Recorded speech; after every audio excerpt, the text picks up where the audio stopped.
Alathur business ക്ലബിന്റെ നേതൃത്വത്തിൽ ഇഫ്താർ meet സംഘടിപ്പിച്ചു. ആലിയ മഹലിൽ നടത്തിയ മീറ്റിൽ വിവിധ തുറകളിൽ നിന്നുള്ളവരുടെ സാന്നിധ്യം ശ്രദ്ധേയമായി. നമ്മുടെ നാട്ടിൽ നടക്കേണ്ടത് അത്യാവശ്യമാണ്. നമ്മുടെ കൊച്ചു കേരളം എന്ന് പറയുന്നത്, നമ്മുടെ രാജ്യം എന്ന് പറയുന്നത് മതസൗഹാർദ്ദത്തിന്റെ ബീച്ചിലാണ്. പ്രത്യേകിച്ച് നമ്മുടെ കേരളം ജാതിക്കും മതത്തിനും വർഗത്തിനും അപ്പുറത്ത് നിന്നുകൊണ്ട് ഒരു മതസൗഹാർദ്ദ കൂട്ടായ്മ സംഘടിപ്പിക്കുന്ന ഒരു നാടാണ് നമ്മുടെ കൊച്ചു കേരളം എന്ന് പറയുന്നത്.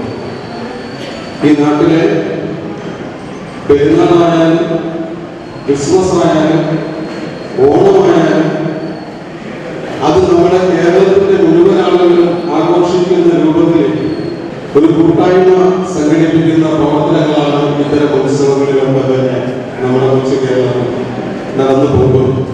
നമ്മുടെ രാജ്യവും മതസൗഹാർദ്ദത്തിന്റെ പേരിൽ വലിയ പ്രവർത്തന മേഖലയിലാണ് നിൽക്കുന്നത്. ലോകരാജ്യങ്ങൾക്ക് മുമ്പിൽ നമ്മുടെ രാജ്യത്തിന്റെ സ്ഥാനം എന്ന് പറയുന്നത് മതസൗഹാർദ്ദത്തിന് ഏറ്റവും വലിയ സ്ഥാനമാണ് നമ്മുടെ രാജ്യത്തിനുള്ളത്, നമ്മുടെ കേരളത്തിലുള്ളത്. ക്ലബ് പ്രസിഡന്റ് മുസ്തഫ ആലത്തൂർ അധ്യക്ഷനായി. ബ്ലോക്ക് പഞ്ചായത്ത് പ്രസിഡന്റ് രജനി ബാബു, ഗ്രാമപഞ്ചായത്ത് പ്രസിഡന്റുമാരായ A Shiny Premakumaran, tahsildar S Saravanan, police SHO TN Manikandan, sub inspector Jithin Lal, secretary Abdul Hakeem പീടികമുക്കിൽ, ദീപു ചന്ദ് തുടങ്ങിയവർ പങ്കെടുത്തു. UTV news, Palakkad.